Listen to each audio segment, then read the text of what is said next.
In a bustling city nestled at the edge of a vast desert, there lived a clever but humble young man named Aladdin. Though he often dreamed of riches and adventure, his reality was one of struggle, helping his widowed mother scrape by with odd jobs and errands. One fateful day, as Aladdin wandered the marketplace, a mysterious man approached him. Draped in robes of deep crimson and gold, the man introduced himself as a wealthy merchant. "Young man," he said, his voice smooth as silk, "I see potential in you.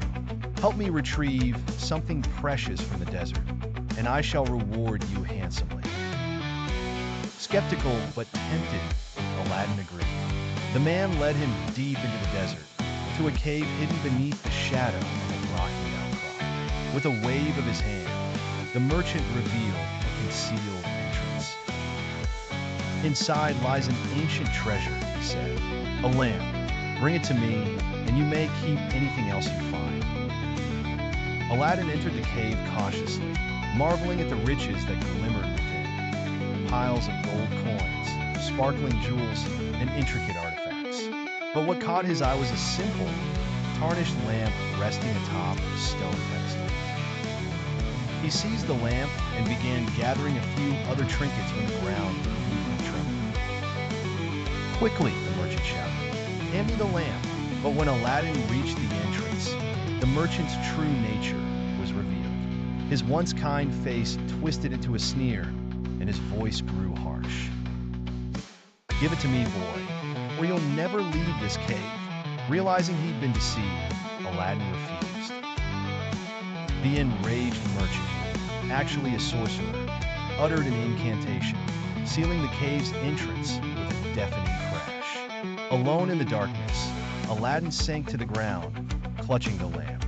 Frustrated, he rubbed the lamp to clear away some dust, and in an instant, the air around him shimmered.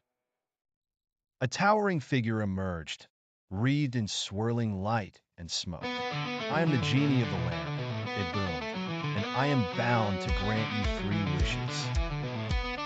Stunned but determined, Aladdin quickly wished to escape the cave. The genie snapped its fingers, and in a blink, Aladdin found himself back in the desert under the starry sky. With the lamp safely in his possession, Aladdin returned home and shared his story with his mother. Over time, he used his wishes wisely. First, he wished for a modest but comfortable home for his mother and himself. Then, he wished for the means to better the lives of the struggling people in his city. His final wish, however, he saved. One day, while visiting the palace gardens, Aladdin met Princess Layla, whose beauty and kindness captivated him. To win her heart, he used his charm and sincerity rather than magic. Over time, the two fell deeply in love. When Aladdin and Layla married, the young man decided to release the genie from the lamp. "You have given me more than I could have imagined," Aladdin said. "Now it is time for you to be free." Aladdin's story didn't end with his newfound happiness as a prince.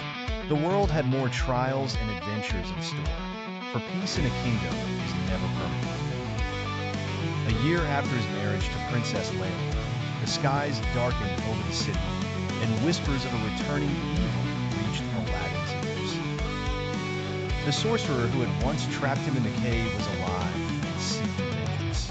This time, the sorcerer sought the power of the lamp, unaware that its genie was free.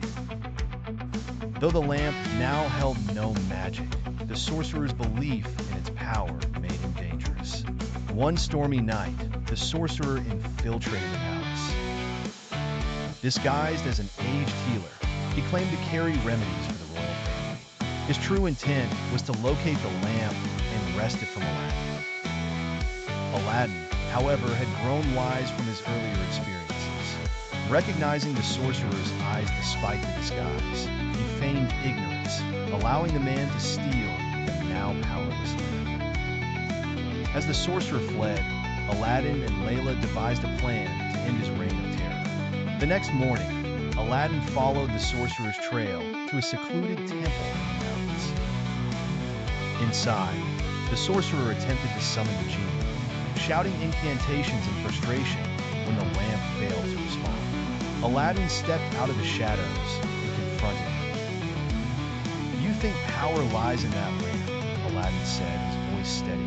"But it doesn't. True power comes from within, the power to choose kindness over greed." Enraged, the sorcerer unleashed a torrent of dark magic. The battle that followed was fierce, with the temple's walls trembling under the clash of spells and daring maneuvers. Aladdin relied on his wits, using the environment to outsmart his enemy. At last, he tricked the sorcerer into triggering a trap. A massive stone door slammed shut, sealing him within a chamber of his own making. Aladdin returned to the city a hero once more. Yet, he remained humble, knowing that it was not magic but courage, intelligence, and love that had saved him. The people of the city celebrated their prince, but Aladdin used the occasion to remind them of a greater truth. "We all have a lamp within us," he said during the festivities. "A light that guides us to be better, to help one another, and to build a world of hope."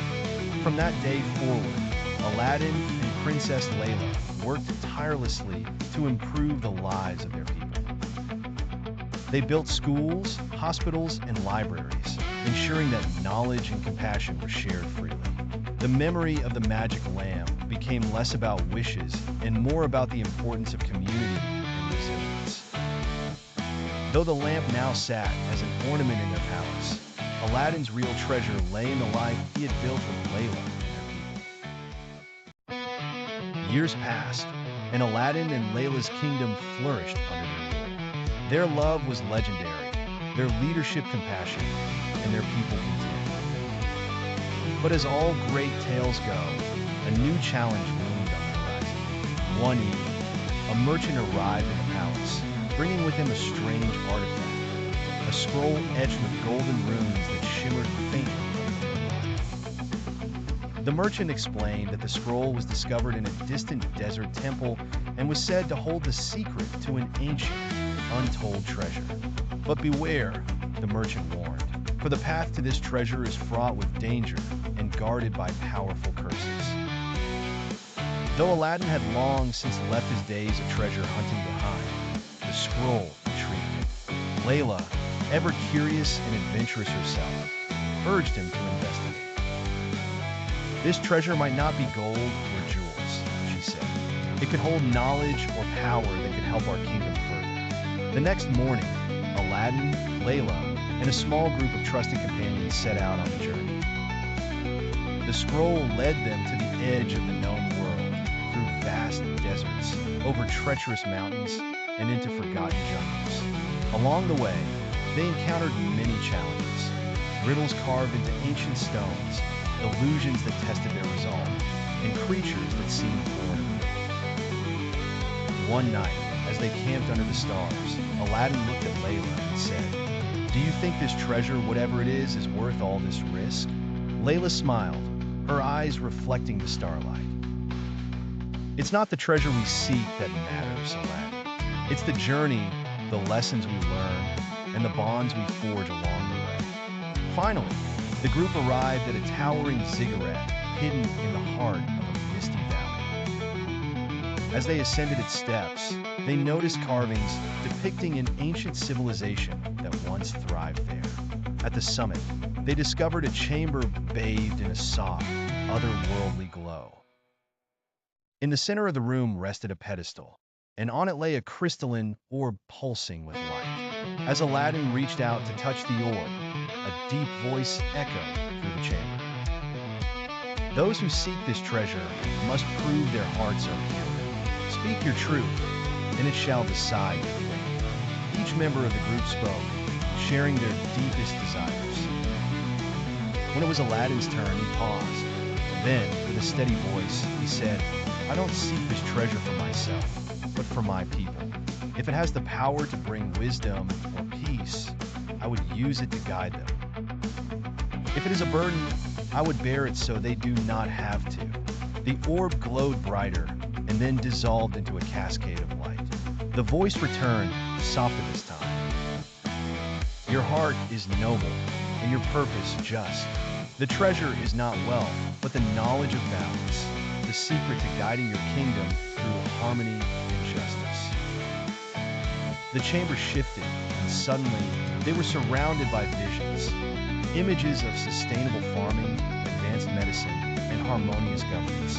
Aladdin and Layla absorbed these insights, committing them to memory. When the visions faded, the group found themselves back at the base of the ziggurat, the chamber gone as though it had never existed. Returning home, Aladdin and Layla implemented what they had learned. Years turned into decades, and Aladdin and Layla became legends in their own time. Their wisdom transformed their kingdom into the heart of a vast and peaceful empire. Scholars, artists, and travelers from faraway lands flocked to their capital, seeking to learn from their remarkable land. But even as they grew older, Aladdin and Layla's thirst for discovery and adventure never waned. One day, an emissary from a distant island nation arrived at the palace, carrying a peculiar gift, a star-shaped amulet that glowed faintly under the sunlight. The emissary explained that it was an artifact tied to an ancient prophecy, one that foretold the coming of a chosen pair who would restore balance to the world. "Our land is dying," the emissary pleaded. "The seas are rising, and the earth trembles. Only those with pure hearts can wield the amulet's power and save us." Aladdin and Layla, now older but no less spirited, decided to undertake one last adventure together. Though their advisors protested, urging them to send others in their stead, the couple insisted. "This is our destiny," Layla said. "We've spent our lives serving our people. Now, we must serve the world." Their journey took them across vast oceans to the island nation of Amara, a land of breathtaking beauty, but one now scarred by calamity. Volcanoes smoldered ominously in the distance, and the once lush jungles were reduced to ash and dust. The people of Amara lived in fear, clinging to hope that the prophecy might come true. Guided by the amulet, Aladdin and Layla ventured deep into the island's heart. There they discovered the Temple of Stars, an ancient structure said to hold the key to restoring balance. The temple's walls shimmered with constellations that seemed alive, shifting and spinning as though the stars themselves were guiding them. At the temple's core, they found a massive, intricately carved altar surrounded by flowing streams of molten light. Inscribed upon it were the words, "Only through unity and sacrifice can the world be renewed." Aladdin and Layla realized the altar required them to merge their life forces with the amulet to awaken the dormant power within the island. The process would not take their lives, but it would leave them mortal and vulnerable, their vitality forever tied to the land. "We've always known our strength came from each other," Aladdin said, taking Layla's hand. "If this is what it takes to save Amara, then we will do it together." Together, they placed the amulet on the altar. A brilliant light enveloped them, and the temple trembled as the land itself seemed to come alive. Streams of molten light flowed outward, revitalizing the island. Forests regrew, volcanoes quieted, and the seas receded. The people of Amara, watching from the shores, fell to their knees in awe. When the light faded, Aladdin and Layla emerged from the temple, their hair streaked with silver and their eyes glowing faintly with the power of the amulet. They were no longer rulers of a single kingdom. They were now stewards of balance, tied to the very fabric of the earth. They returned to their kingdom as symbols of hope, their story inspiring not only their people, but the world. Though they had sacrificed their immortality, Aladdin and Layla found peace in knowing their lives had been spent in service to others. In their final years, they became storytellers, sharing their adventures with children who gathered around them in wonder. And when they finally passed, their spirits became part of the stars, shining down upon the world they had saved. The constellation they formed together was named the Lovers of Light, a reminder that even in the vastness of the cosmos, unity, love, and sacrifice could shape the destiny of the world. Generations passed, but the stories of Aladdin and Layla endured, passed from elder to child, scholar to student, and traveler to traveler. Their kingdom, now a beacon of enlightenment and peace, thrived under the guidance of leaders inspired by their legacy. Yet, the tale of their final journey to Amara and the prophecy they fulfilled became more than legend. It became a foundation for a new era of unity among nations. In the years after Aladdin and Layla's passing, their kingdom led an alliance of neighboring realms to create the Council of Stars, an organization dedicated to maintaining balance across the lands. The council symbol was the star-shaped amulet, representing their belief in unity and shared destiny. Among those who carried their teachings forward was their granddaughter, Zura. Born with her grandmother's sharp intellect and her grandfather's unshakable courage, Zara grew up hearing the tales of Aladdin and Layla. She often visited the Temple of Stars in Amara, where her grandparents' sacrifice was immortalized in carvings on the temple walls. One day, while exploring the temple's hidden chambers, Zara discovered a hidden alcove. Inside was a mosaic depicting a map of the stars, different from the constellations known to them. Beneath the mosaic was an inscription in the ancient tongue of Amara. The balance restored is not the end, but the beginning. Look to the stars for what lies beyond. Intrigued, Zara brought the discovery to the Council of Stars. Scholars from across the land studied the mosaic and deciphered its meaning. It was a map to the Celestial Gate, a mythical portal said to connect the mortal world to the heavens. The gate was believed to hold knowledge of creation itself, wisdom beyond imagination. But it came with a warning. Only those with hearts as pure as Aladdin and Layla's could unlock its secrets. Moved by her ancestors' legacy, Zara decided to lead an expedition to find the Celestial Gate. The journey would take her across uncharted seas, through lands that had only existed in ancient texts, and into the unknown. Before departing, she visited the palace treasury, where the now dormant amulet was kept. As she held it, she felt a faint warmth, as if her grandparents' spirits were blessing her journey. Zara's expedition included a diverse group of adventurers, scholars, healers, navigators, and warriors. They sailed beyond the known world, guided by the stars in the mosaic. Along the way, they faced challenges that tested their unity, a tempest that scattered their fleet, an island inhabited by guardians of stone, and an enchanted forest that revealed their deepest fears. Through each trial, Zara reminded her crew of Aladdin and Layla's teachings.